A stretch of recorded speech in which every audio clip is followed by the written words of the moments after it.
சமயம் சார்ந்த சீர்திருத்த இயக்கங்களை ரெண்டாக வகைப்படுத்தலாம். ஒன்று வந்து என்ன அப்படின்னா பிரம்ம சமாஜம், இன்னொன்று வந்து என்ன அப்படின்னா பிரார்த்தனை சமாஜம்.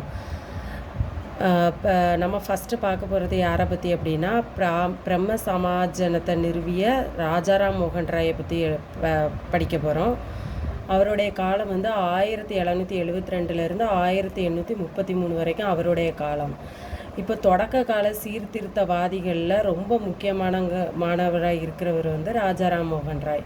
இவர் ராஜாராம் மோகன் ராயோட தாய்மொழி என்ன அப்படின்னா வங்காள மொழி தான் இவருடைய தாய்மொழி.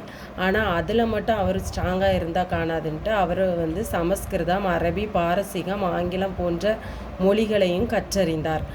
இவருடைய இது வந்து என்ன அப்படின்னா பொருளற்ற சமய சடங்குகளையும் கேடு விளைவிக்கும் சமூக மரபுகளையும் எதிர்த்தார்.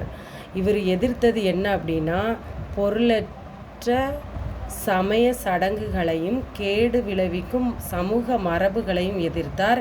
இவருடைய கோட்பாடு என்ன அப்படின்னா ஒரு கடவுள் கோட்பாடு.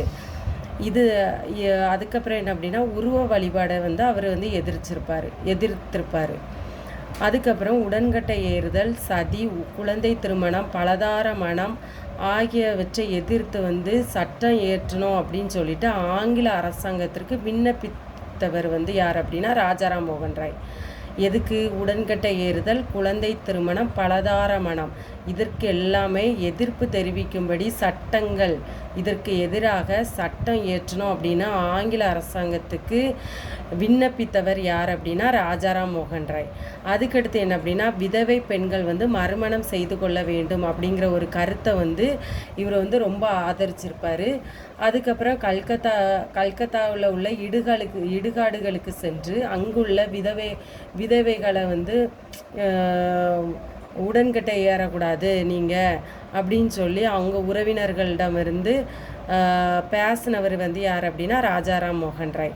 அதுக்கப்புறம் 1828 வந்து பிரம்ம சமாஜனத்தை நிறுவியிருப்பாங்க. என்ன இயர்? 1828. அதே 1829 தான் வில்லியம் பெண்டிங் அப்படிங்கிறவர் வந்து சதி என்னும் உடன்கட்டை ஏறு பழக்கத்தை ஒழிக்கணும் அப்படிங்கிற சட்டம் கொண்டு வந்தது வந்து 1829. இதை எப்படி ஷார்ட்கட்டில் சொல்லலாம் அப்படின்னா 1829 இருக்கலாம் 9 பெண்டிங் 1 பென், அதாவது எதுகையில் இருக்குல்ல 9 பெண்டிங் அப்படின்னு ஞாபகம் வச்சுட்டு அப்போ 1 பென், அப்போ பெண்டிங் வில்லியம் பெண்டிங்கிறவர் வந்து 9ன்னு வந்துட்டா. அதுக்கடுத்து 1829 9 ஓகே. அதுக்கடுத்து சதி, எந்த சதி அப்படிங்கிறது வந்து என்ன அப்படின்னா உடன்கட்டை ஏறு பழக்கம் தான் சதி. அப்போ அந்த சதி இங்கே எழுத்தில் 2 எழுத்து இருக்கா, 1 2 சதி 2 எழுத்து இருக்குது. அப்போ என்னது 2. அப்போ இந்த சதி என்னும் உடன்கட்டை ஏறும் பழக்கத்தை கொண்டு வந்தது என்ன அப்படின்னா ஃபஸ்ட்டு 2 சதி 2 போட்டு யார் அப்படின்னா பெண்டிங்னா பென் 1, அப்போ 9. இதான் ஷார்ட்கட் இந்த இயரை ஞாபகத்தில் வைக்கிறதுக்கு.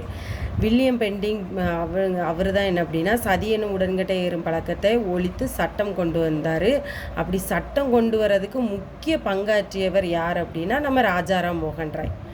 அதுக்கப்புறம் 1828 தான் பிரம்ம சமாஜம் அப்படிங்கிறத வந்து நிறுவிட்டு ஆகஸ்ட் 20 வந்து கல்கத்தாவில் வந்து ஒரு கோவில் கட்டுறாங்க. அந்த கோவிலில் வந்து என்ன ஒரு வசனத்தை எழுதி வச்சிருப்பார் அப்படின்னா இங்கு எந்த ஒரு மதத்தையும் ஏளனமாகவோ அவமானமாகவோ பேசக்கூடாது அல்லது மறைமுகமாக குறிப்பிடலாகாது அப்படிங்கிறத வந்து இந்த கோவிலில் வந்து எழுதி வச்சிருப்பார் ராஜாராம் மோகன் ராய். இவ்வளோ தான் ராஜாராம் மோகன் ராயை பற்றின கருத்துக்கள்.